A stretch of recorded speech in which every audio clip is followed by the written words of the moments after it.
Leaky gut syndrome resolves in 2 weeks after moving the bed from a 20 milligauss magnetic field. One of many discussion points in this interview, including electrical sensitivity secondary to mold exposure, again, critical importance of achieving contrast through time spent in a pristine EMF environment, the question of relying upon faith alone or proper avoidance plus faith, and much, much more. Here we go. We take actions for our health, which is not a display of faithlessness in God, but a responsibility for the life and the body that He's entrusted us with. All right, my guest today is Karson Linton. Carson is a building biologist and a writer from Ontario, Canada, who helps companies in the healthy building industry to build trust and authority through written content. Carson, welcome to the EMF Remedy podcast.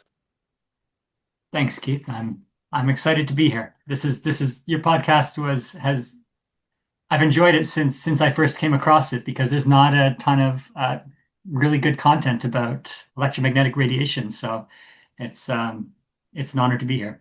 Well, thank you. I'm glad you enjoy the podcast. You're talking about, for people who don't know and are watching this on YouTube, we have an audio podcast approaching our third year, 130 something episodes now. Relatively complete education and help for people who need the proper mindset and the technical aspects of surviving this crazy time that we're in. So I thought maybe we could start our discussion. Maybe I'll just lay out a few things. You're a building biologist, and that's very interesting. And I want to talk about sometime here about how you serve uniquely. You're also electrically sensitive, although different people use different terminology for that, and like to talk about that and your observations about, and I think this is particularly interesting, the low frequency effects and separating those from RF, family impacts and work impacts, and just a whole host of things. But maybe to get started here, how did you find out that you were electrically sensitive? Yeah, so about almost exactly 6 years ago, my wife and I moved to the place where we're living now. And when we moved here, we had some renovations to do, and so we stayed in a friend's trailer, and it turned out to be moldy. We didn't really realize that at the time, and nor did we even particularly think it was, such a going to be as catastrophic as it was. And the effects weren't immediate, but over the next 2 years, our health declined. So we had, at the time we made the move, our oldest son was 5 months old at the time. And so the three of us stayed in the trailer together and then moved into the place where we are right now. And I mean, a touch of foreshadowing is we put our bed right over a 20 milligauss magnetic field, although we wouldn't find that out for several years afterwards. But our health just, all of a sudden, it started with food sensitivities.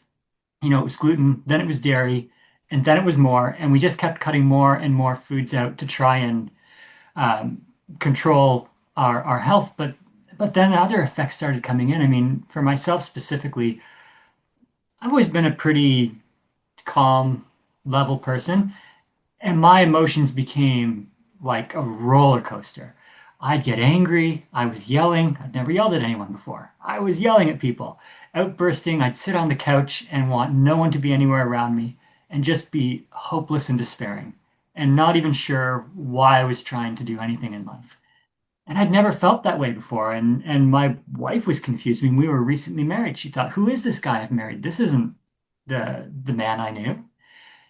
And we tried a bunch of stuff. And we'd actually just come out of serving in Christian ministry, and we were at the time like, very certain that we were fighting a spiritual battle and nothing else.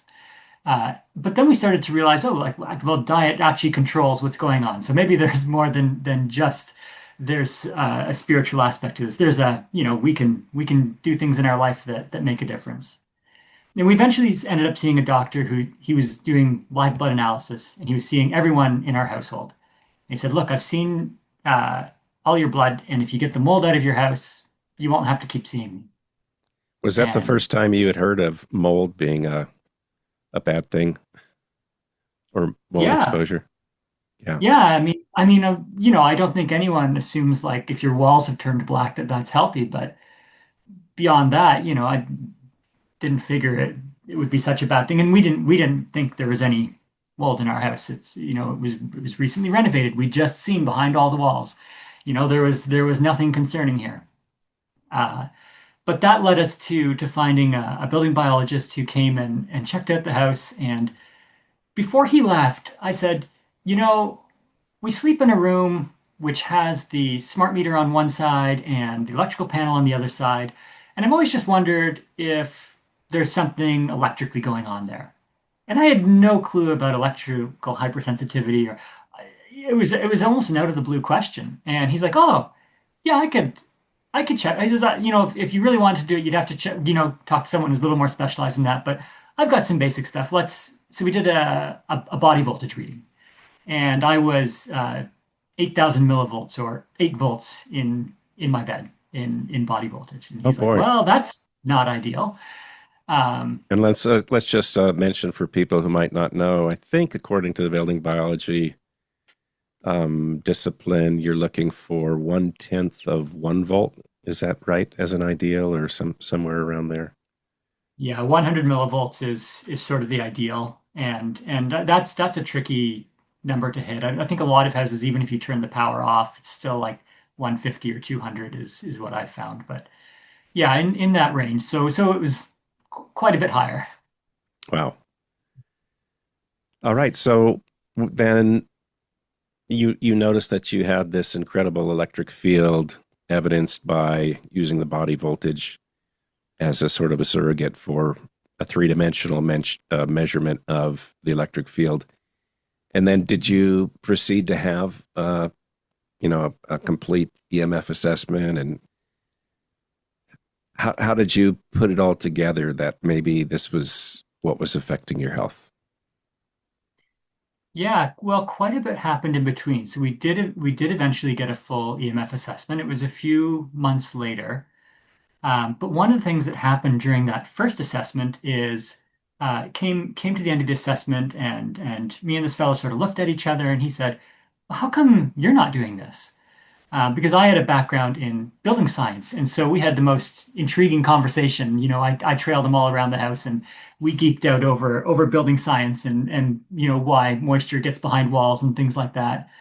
And at the time, I wasn't working. I'd been off work for probably 4 months because my health had deteriorated so bad. I couldn't function in the workplace anymore.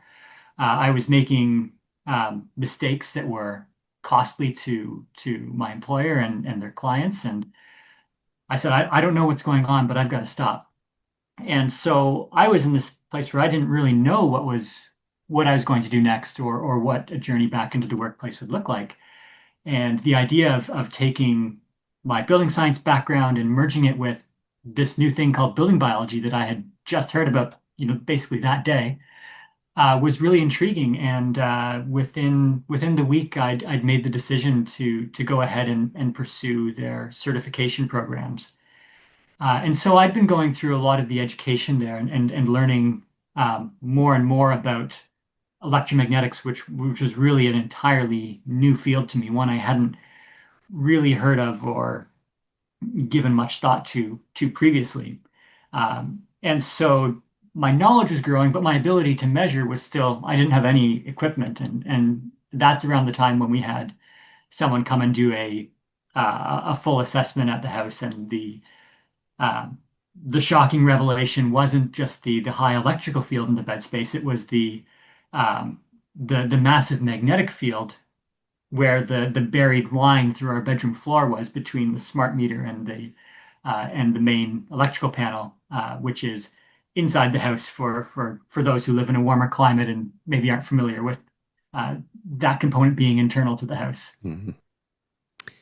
Yeah, magnetic fields are sometimes ignored, and there's a long history of more than enough reason to be concerned.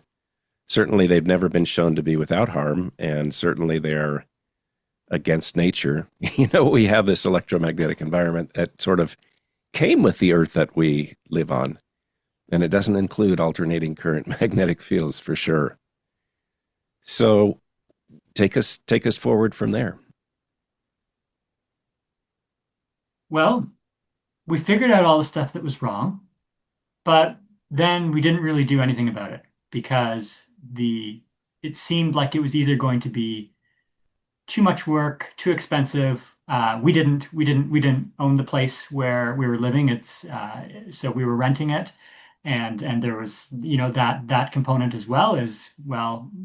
Can we persuade the building owners who happen to be my parents to make these changes? And yeah, so kind of I continued on with my building biology education and thought, well, I'll eventually hit the point where I just know what to do, right? I'm going to, as I go through this education, I'm going to learn the exact steps I need to take to fix everything. But the trouble was those exact steps. I mean, there wasn't, I talked to a number of people about the magnetic field, and we talked about busting up the concrete and trying to put a shield in there and how far away we'd have to be, which would make the bedroom the most unusual layout. We'd basically have to block the closet off with the bed sort of thing. So that wasn't a practical solution. And the, you know, the thought of hardwiring the internet, well, that's cool, but can we do that? Can we inconvenience the other people living in the house? Is that going to be a solution? And so we learned a bunch of stuff and really we did nothing about it. Until eventually someone persuaded me, just try getting out of that bedroom for 2 weeks and see if the magnetic field really is impacting you. And like I thought, yeah, well, I mean, probably it's doing something, but there's more to the picture than that. And I'd been struggling with leaky gut for about a year at this point, at least, well, diagnosed, and I'd been going on increasingly restrictive diets. I was down to the point where I wasn't eating much more than, you know, meat, a few vegetables, and some herbs, and like that was it. Nothing else. And I could more or less manage my symptoms that way, but it wasn't great. We got out of that bedroom, and within 2 weeks, my leaky gut healed. Verified with the blood analysis. There was no food particles floating around in my blood like every other blood sample we'd ever taken. And that was a big realization moment for me. Like, oh, I knew this was bad. I was telling other people it was bad, but I didn't take it seriously enough for myself. I wasn't willing to make the sacrifice of, putting my whole family of five in a single bedroom to avoid this magnetic field. Uh, And it's yeah, just it's hard for even people who are educated in this to really believe that such a wide variety of health effects can come from these synthetic exposures. But anyway, what a huge blessing that you then had that moment of clarity. Oh, this is really something I need I need to avoid, and the benefits to my health are yeah. great. So yeah, so what happened there, and take us up to when you and I first met or first talked about a year ago. Yeah. So, interesting. I think one of the trends in our journey towards healing is, and I speak for myself, but my whole family is you make a change and it feels like you leap forward, but then after a period of time, the symptoms start coming back. And but you've implemented so you implement another change. And you keep getting, whether it's your diet better and better, or whether it's your environment better and better. When you make the change, you see the improvement, but the improvement isn't lasting. The it seems like it's just delaying what's happening, and the poor health catches up.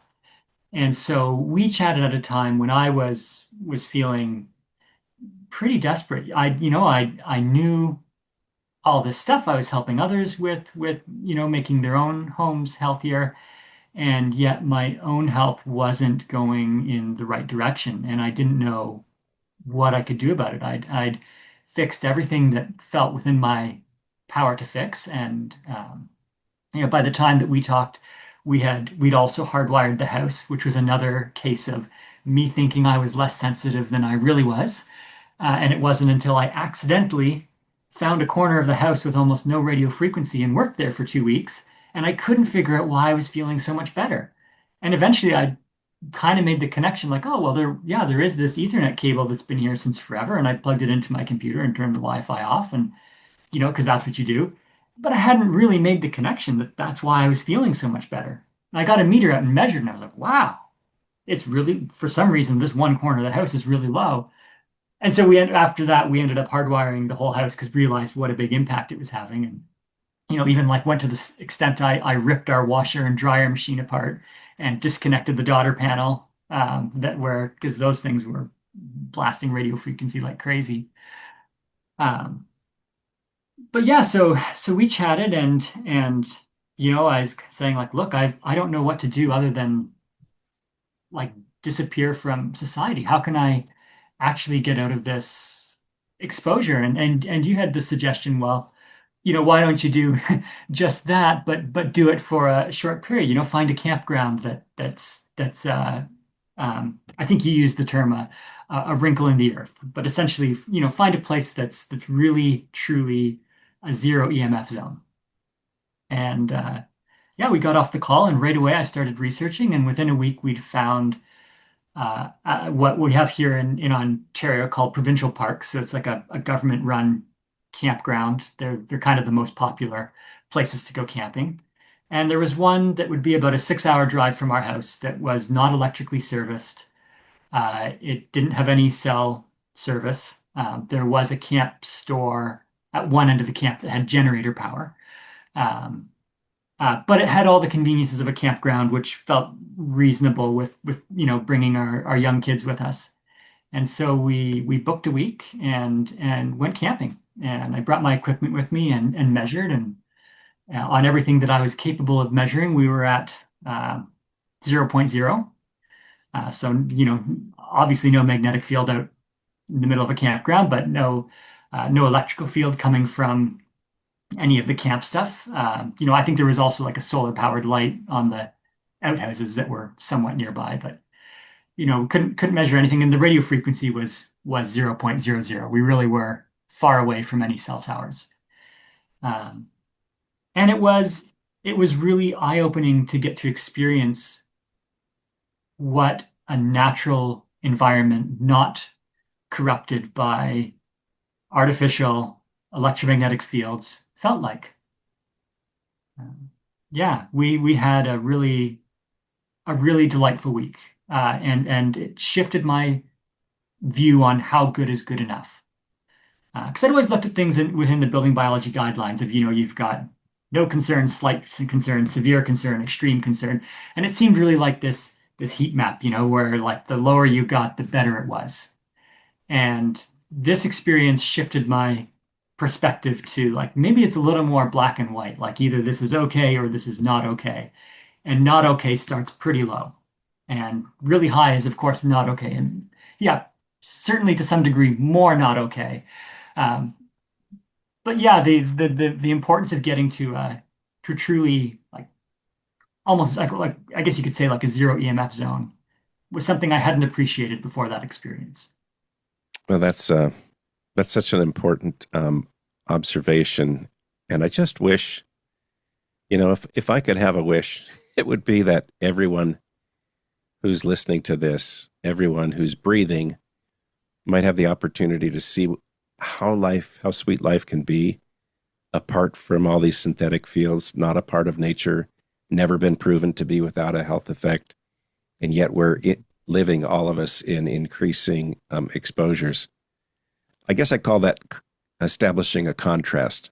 What can be, what's possible, and then where you're at. And I'm with you on the guidelines. I use the same numerical guidelines in my work. Although I'm not a building biologist, I'm an independent EMF consultant. I use the same guidelines because I think they're reasonable. The only difference maybe is on the dirty electricity side. I use the GS units, and for anybody who's in any kind of soup, a electromagnetic toxic soup, I do think it's best to reduce your exposures, and I think there's benefit to that. But people shouldn't miss the opportunity to get to a pristine environment and see what that's about before, they make lifetime plans or build a new home or something like that. So now you found that your sensitivities were such that you felt really wonderful at no exposure, and that's very difficult to achieve when you're trying to be a part of society. And then, of course, there's your work, which, as a building biologist who's interested in helping people with all the things that building biology is involved with, but especially the EMF, EMR portion of it, that's not easy. It's really not easy. So I just have I have a real appreciation for people who suffer and learn what the cause is and learn what the cure is, if I can talk about it in that way, and then want to go and to help other people. But it comes at great cost for the people like you and people like me who are sensitive. So we talked a little while ago about how you've done some modifications to the way that you perform an in-home assessment with your clients that allow you to be more attentive and more effective in your work there. So tell me about how you approach an EMF assessment and the priority of getting certain devices turned off and whatnot. Yeah. So one interesting thing, and I don't know if this has come up in any of our previous conversations, but in the duration that I've kind of had my shingle out as a building biologist, every single call that's come into me falls into two buckets. It's an existing home and they're concerned about mold, or it's a new build and they're concerned about toxic materials. I've actually never once got a call from someone concerned about EMFs. Interesting. Although many of the calls are people who are aware of it, kind of like, oh yeah, I've heard about that, or yeah, that's kind of a secondary concern for me. But always, on assessments, always mold has been the primary concern. And in some of the kind of non-assessment consulting, VOCs and toxic building materials have been the primary concern. Interesting.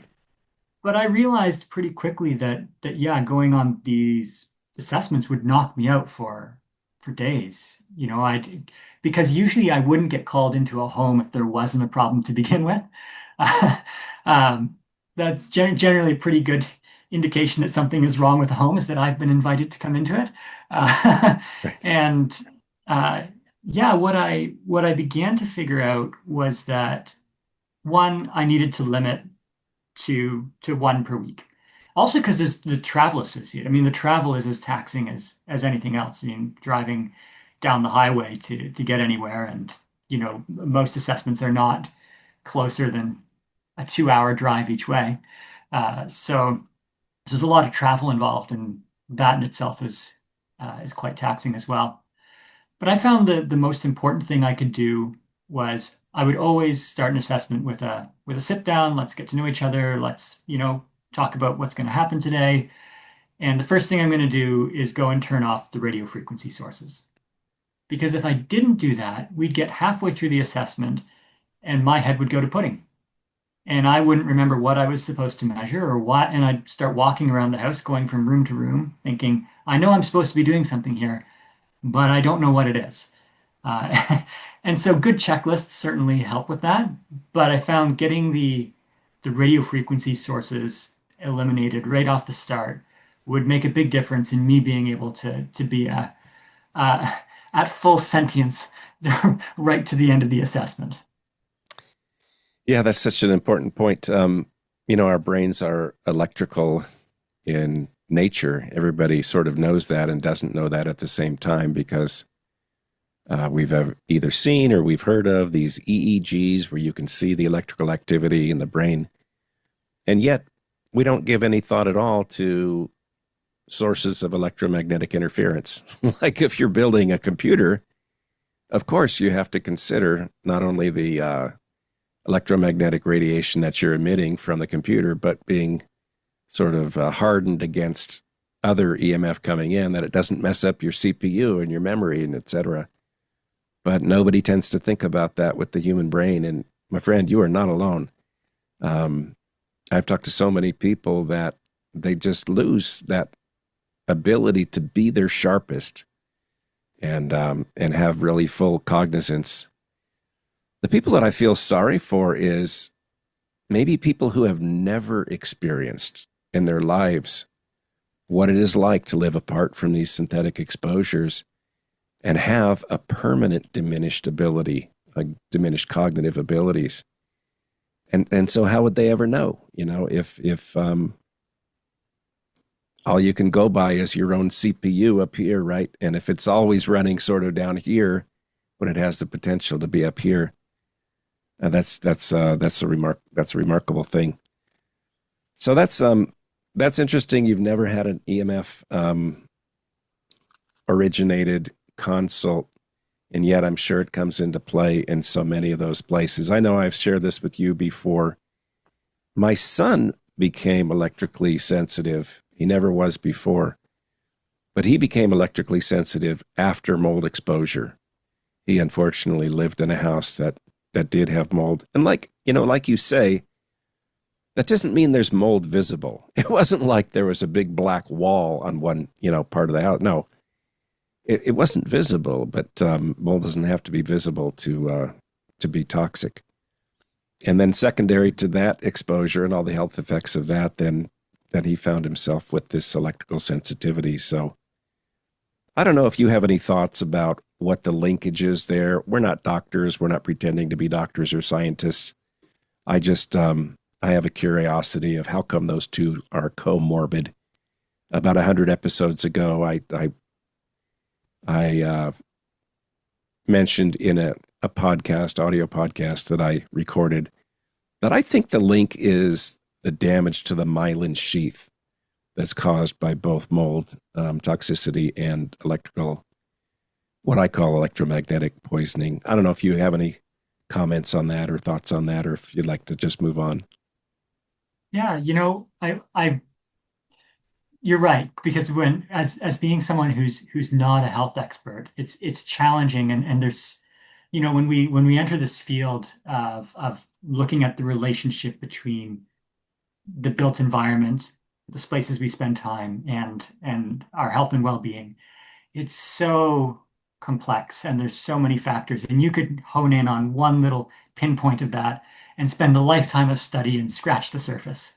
And yet, we want to take this holistic view of, many different health complications, many different factors going on in the environment, but also in that person's lifestyle and diet. And it's just radically complex. And to achieve any degree of expertise across that field is, would take such a duration of study and probably a specifically gifted mind, which I don't claim to possess. So what I ended up doing was adopting a much simpler model of health, which I found was a framework that enabled me to kind of categorize how environment is impacting health. And so the model of health that I adopted, which is probably to someone with a medical background overly simplistic, but I think for that not inaccurate. It comes from an author, Raymond Francis, and he wrote this book called Never Be Sick Again. It's a book I would never have picked up because the title seemed like a big promise and a bit cheesy. And the graphic design on the cover screamed, 1998, which I must admit I am not immune to seeking books with nice graphic design. But this book came recommended from a trusted source, and so I picked it up. And his sort of hypothesis or model of health is that all health issues stem from a malfunction at a cellular level. So if you have 100% healthy cells, you're 100% healthy. You don't have the flu, you don't have a cold, you don't have cancer because all your cells are working. But if your cells stop working in any degree, then some form of illness will manifest. And so if we just targeted what does it take to make cells healthy, we could attack every health issue at the same time without having to put different diseases and conditions into different boxes with different treatments. And so the reason that Francis reason argues that cells malfunction is really one. There's only really two reasons. They're deficient from something they need, or they're toxic from something which they don't need. And that made a lot of sense when I began to think even about our environments, was that everything quite neatly fit into that. I could say, like, well, we're deficient from the full spectrum of sunlight. We're deficient from, the benefit of connecting to Earth's native electromagnetic radiation. But we're toxic from types of radiation that we were never meant to be exposed to, coming from man-made sources. We're toxic from chemicals that are in our air that, aren't supposed to be. And to that end, yeah, so what's the connection between mold and EMFs? Well, I'm sure there's like probably a nicely elegant direct biological pathway that could be determined, and who knows, maybe someone has, and I haven't encountered it. But it seems to me that both of those things would cause cellular malfunction, whether it's exposure to a biotoxin like mold or an electrical toxin like non-native EMFs. And that's causing cellular damage, which is making you susceptible to more things that would cause cellular damage because now the defense mechanisms are down. Brilliant. Yeah. And you just reminded me, I think I read a book by that same author because as you were explaining the reasoning behind that and the title of the book that you read, Never Get Sick Again. I think you wrote a few books, one being Never Fear Cancer Again.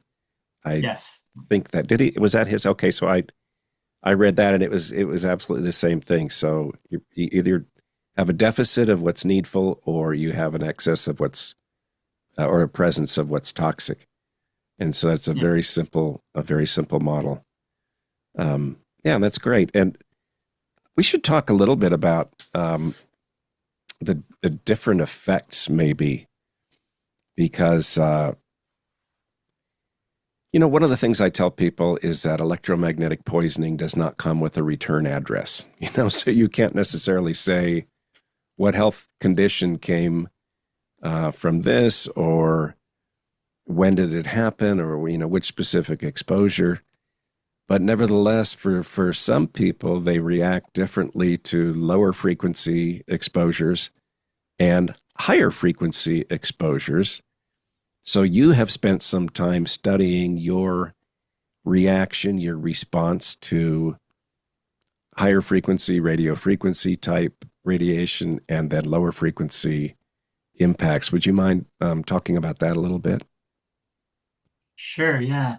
Yeah. And I think we discussed this, but always the challenging bit with self-observation is that, there's the possible that it's a placebo effect or psychosomatic. And I don't want to rule those out. That this is quite subjective because it's me observing myself with a fairly extensive base of knowledge uh, underlying the actions that I'm taking and the outcomes that I may be expecting. But what I've noticed is that both with making the adjustments in my own home, which didn't happen overnight, happened in phases, but also as I've gone into different environments and been able to measure what's happening there, and then noting how I feel in that space or how I feel in the days following, that radio frequencies or the higher frequencies, I tend to classify the symptoms there as quite neurological. I get brain fog, I get ADHD-like symptoms, which I never had as a child. I'm scattered. I can't. I go to the coffee to make kitchen. I go to the kitchen to make coffee, All right. and I can't find. I don't. quite know why I'm there, and I get distracted by something else, and the whole day goes by, and I don't really realize that I've been, bouncing like a chipmunk around and not getting anything done. When I'm exposed to lower frequencies, magnetic fields or electrical fields, the symptoms I tend to notice are more gastrointestinal. So I'll start having bloating after food. I'll have emotional responses to certain foods where I'll eat a food and then the next day I'll be angry or I'll be depressed. Um, you know, Gastrointestinal pain. So I mean, I think if we were to come to the root of it, we'd say it's essentially causing leaky gut. Is I think what's happening. What's interesting is that the effects of the radio frequencies I notice almost right away, and then they go away pretty quickly when I leave the exposure. The effects of lower frequencies, I don't feel them coming on. It might be weeks before I start to have gastrointestinal issues and more bloating. And I think, oh, well, it's just this thing I ate, but then the recovery process from that is also much longer. And this has been a real challenge with working. As I've tried at various times to have any kind of a job or sit in one place for the duration of a day, if I'm getting exposed to these lower frequencies, it's a ticking time bomb. I'm on the clock before my health collapses, and after that collapse, there's no quick comeback. And so I've many times in the last years had to stop work for months at a time because I pressed through when I shouldn't have. I ignored the symptoms that were coming up. And then I faced the consequences when my whole health collapsed because I didn't heed the early warning signs. Yeah, very interesting. So, what a journey, what a journey that you've been on to discover some of the factors that are really affecting your health. And may I ask, how about your family and their effects? Have they noticed any correlation with electromagnetic exposure and their well-being? Yeah, it's certainly impacted the entire family. And I think my wife and eldest son most of all, which maybe stems back to that early mold exposure as being a Hmm. triggering event. Um, Although we notice with the whole family that we function differently depending on the environments that we've been in. And of course, we're probably far more aware of this than most people. I mean, I travel with a set of meters in my bag because I'm Right. curious what's happening every place I go. So we're very cognizant of what our environments are and what exposures we're having. But following through with that is we know that there are certain environments where we do well and certain where, like Walmart's not a great place for us to spend time. And it doesn't take too long in there before we've got a nightmare of a day with one of our kids for the rest of the day, where they can't control their emotions and everything becomes really hard. Um, and my wife experiences the same. And so we have to be pretty careful about where we go and how long we spend there, or how often we're out and about. We've been able to create a fairly safe environment in our own home, which is helpful because we know there's a place that we can retreat to.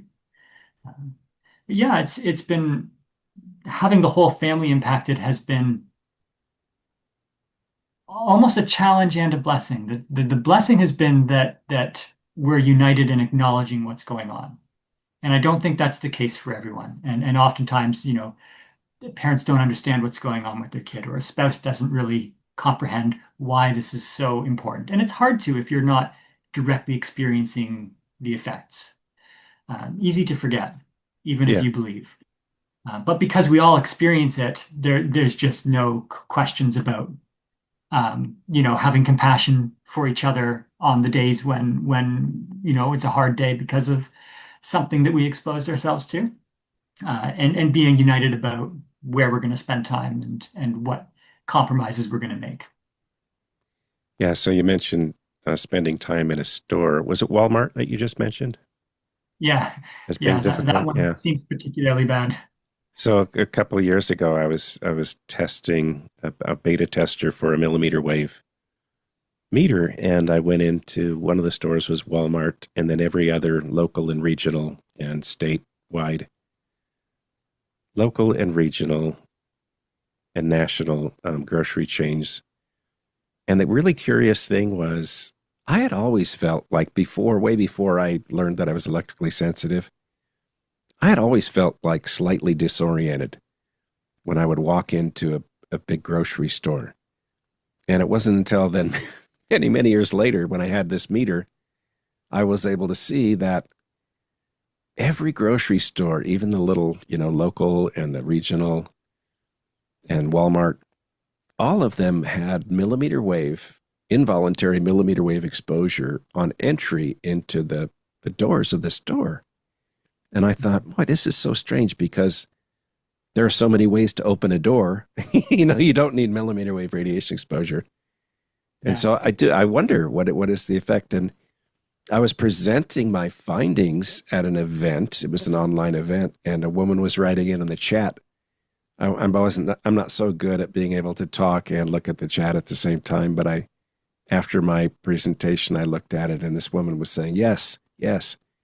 She said her child can't even go into a grocery store or a Walmart because of these types of exposures. So Yeah.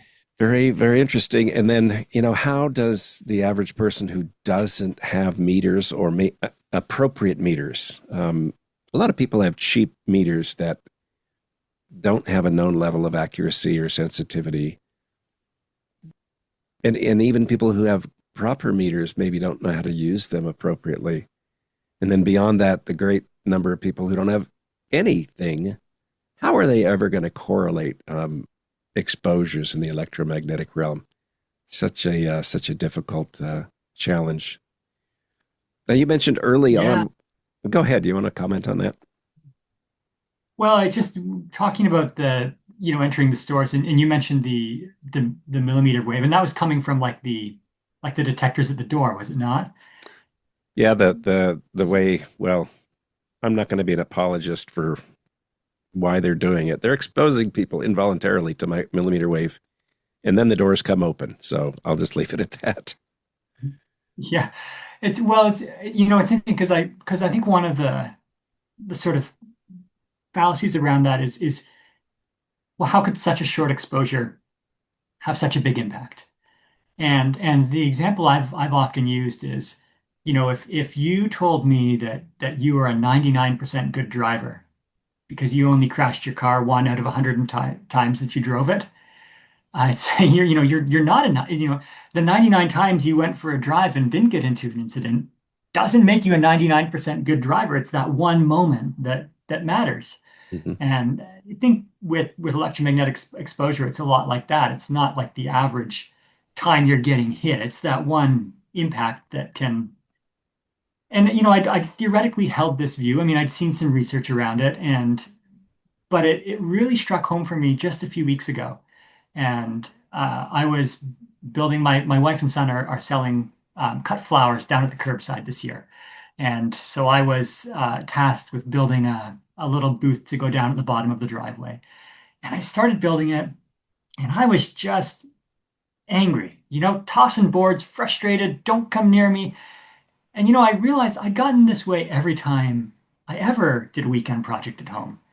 And I couldn't totally explain why. I thought, well, maybe I'm just frustrated that I'm not, this doesn't feel like a restful weekend, although I kind of enjoy building stuff, so it shouldn't feel this way. And I was thinking and thinking, and I felt like a real, a real fool when I finally went, what if it's the power tools?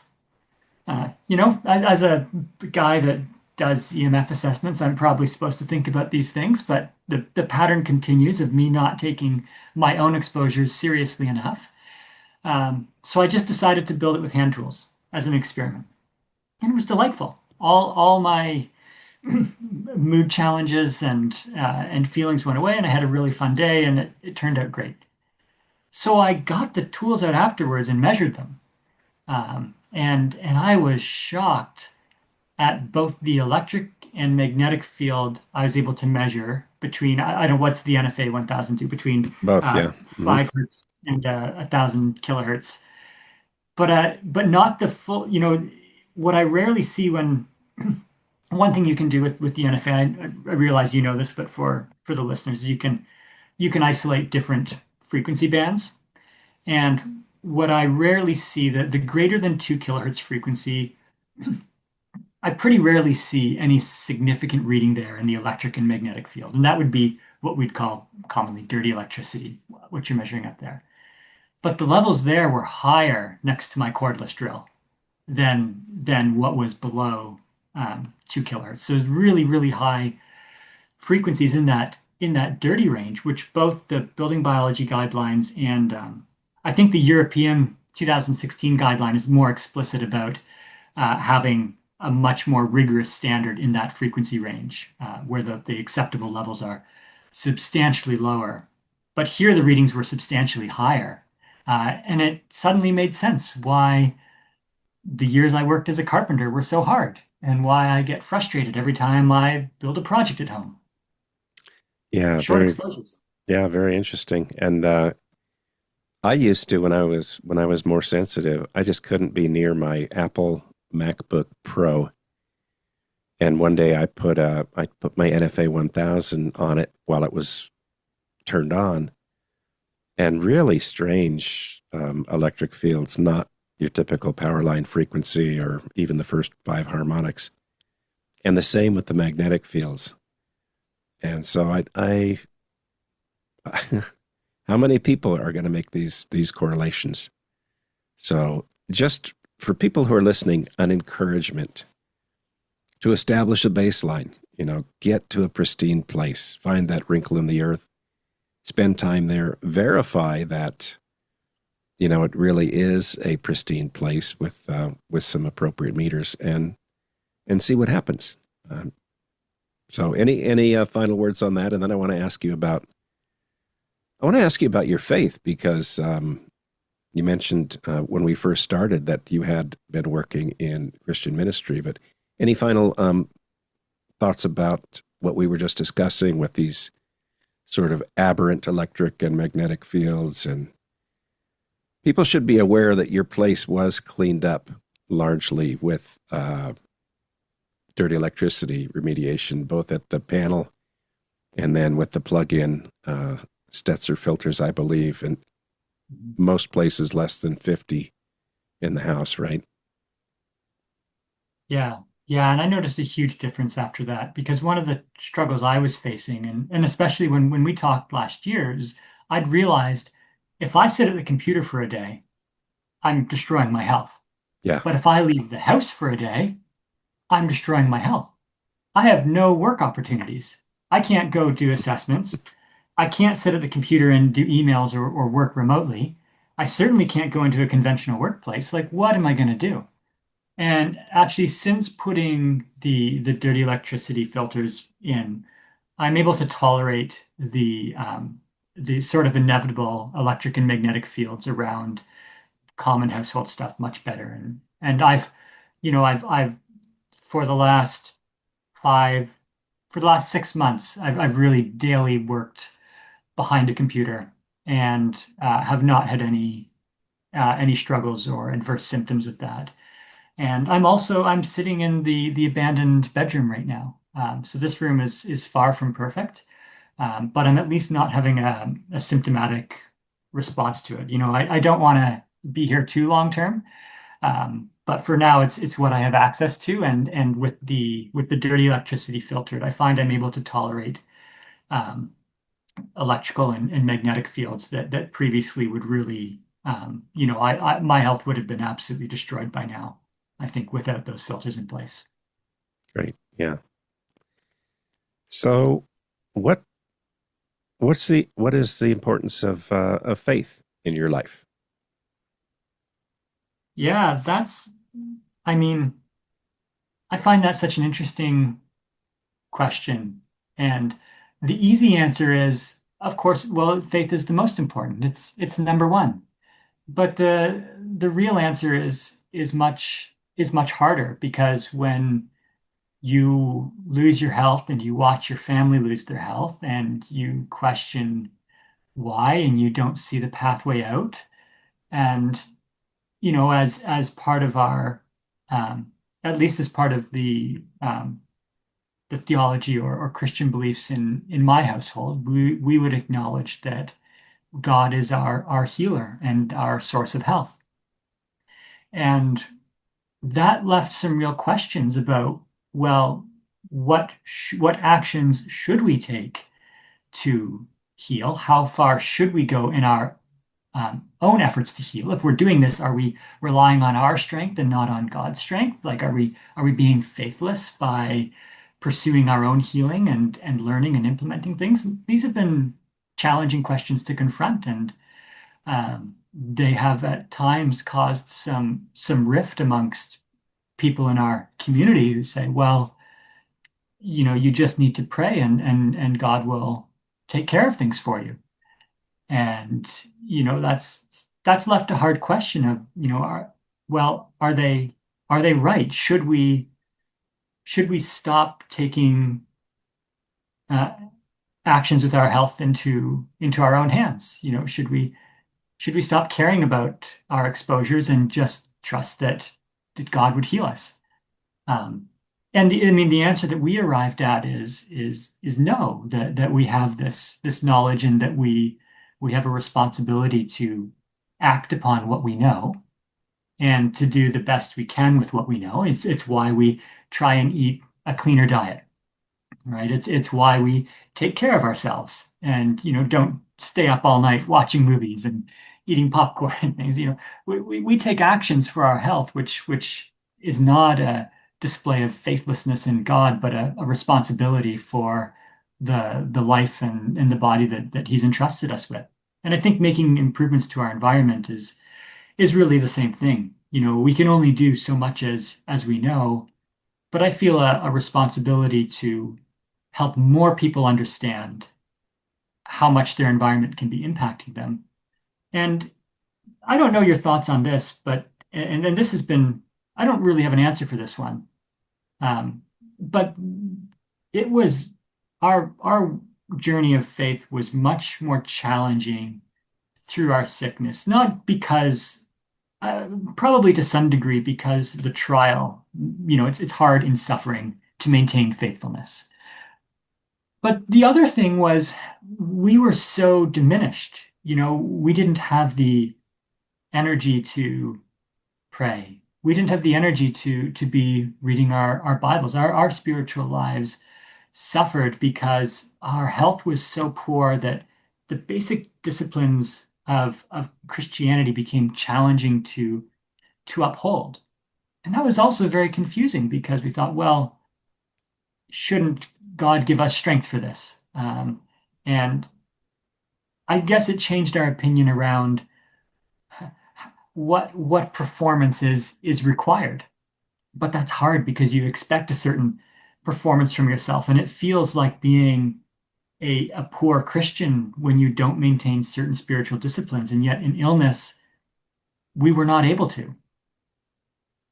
Yeah, interesting. I when I was at the peak of my suffering, it was 33 years before I even found out, and it was by the grace of God that I learned that it was electromagnetic poisoning. And I've told that story many other places, but so 33 years of suffering, being misdiagnosed, mistreated, etc., had left me without many resources. We were selling possessions to live. I couldn't work for the first time in my life. And the very last thing I was willing to give up was a church attendance, because what is a Christian without Christian fellowship? And the reason I had to give it up was because it took me a full week to recover from a couple of hours spent in church on a Sunday morning. So I really know what you're talking about. And that was a very dark time, but dark is helpful to contrast with the light. And I'll tell you what happened to my prayer life was, I went from minutes a day to hours. And it started because I couldn't sleep. I was in such misery.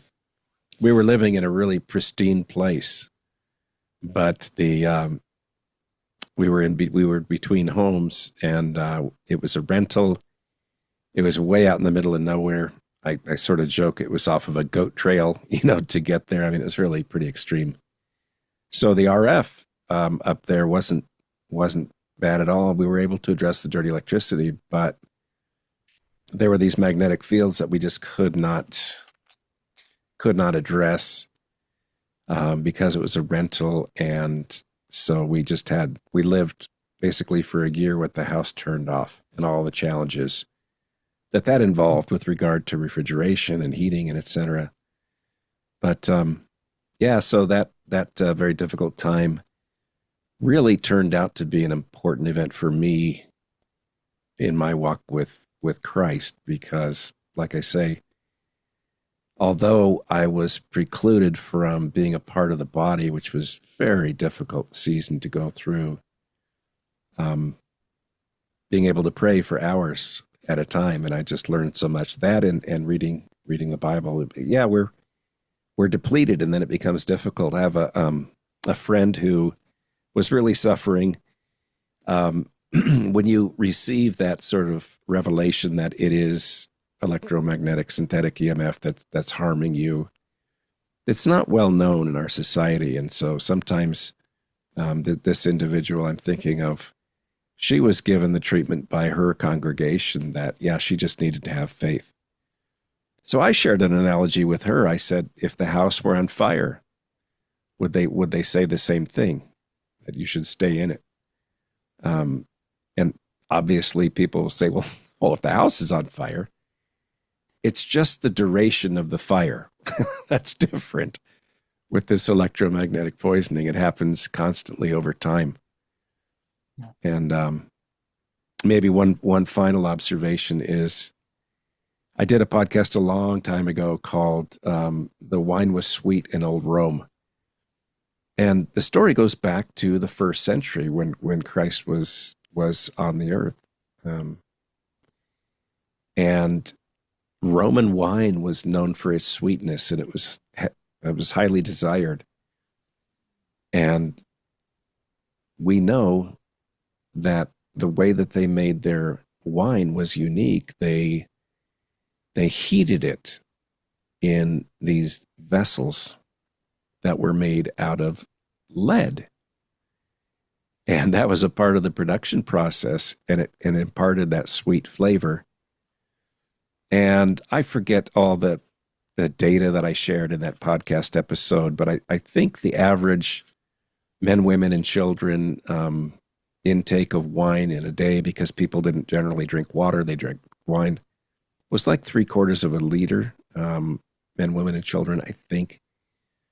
And so, and in that episode, I gave the milligram equivalent of how much lead was being consumed by people in those days, and some pretty crazy things were happening in Rome at that time. And you've got neurological issues from lead toxicity, and you've got reproductive issues, and just a whole host of other things. And so now, in today in our society, nobody would say that you should be ingesting lead, right? Or would have a Yeah. problem with somebody who maybe naturally had lead in their water, who wanted to distill their water or something like that. But it is interesting, as somebody of faith, to try to put a context on all this. And now I'm talking too much, and you're my guest, so I'll let you have No, the. it's a really insightful example, and I think it's so relevant. This thing that's common and ubiquitous to society, and no one really questions it, and yet we now know the devastating effects of it. And I in a sense, this feels like a part of history repeating itself.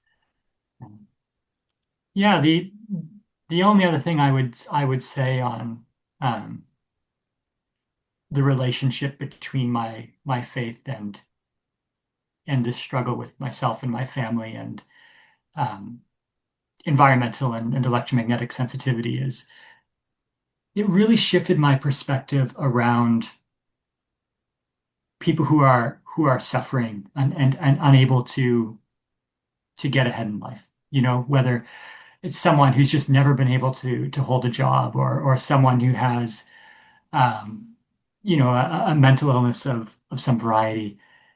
And I think I didn't have as compassionate a view towards those individuals as I should have before.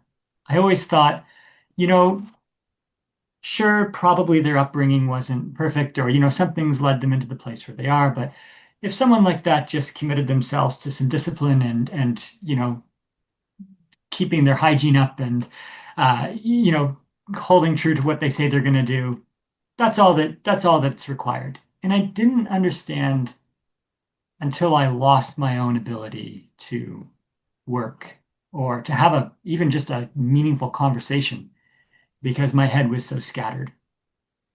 And I realized that sometimes there are forces beyond your control that put you into a position like that. And I didn't have enough grace or compassion for people in that situation. I didn't really believe that anyone was in that situation, to be honest. And I think it took me having to go there to see that. Yeah, it's very interesting. These things that are so difficult for us and we wouldn't choose necessarily in our lives provide a great contrast for when things are going really well. And I think that's when a lot of the learning comes. So for me, I'm celebrating 40 years now of survival with electromagnetic poisoning. And I've had more joy at this point in my life. I never intended this career. I never would have, hoped for the experiences that have led up to this. But to be able to help people who are suffering with, in help them in a unique way, such a blessing. Now, 5, 6, 7 years ago, I might have been willing to cry uncle and say, I just want out of it. But there's a way through, my friends. There may not be a way out, but there's a way through. So if you are in need of either writing help, if you're in the building industry and you need some writing, or if you need help with an indoor living environment or to get your electromagnetic environment under control, how can people get in touch with you, Carson? Yeah, so for work on healthy buildings, whether that's an assessment or even just some consultation, the best way to reach me is through my company website, which is thrivehealthy.ca. And yeah, I'm based in Ontario, so I'll do assessments in Ontario, Canada. I'm only here for a few more months. The plan is to move to the Netherlands this year, which is where my wife's family is.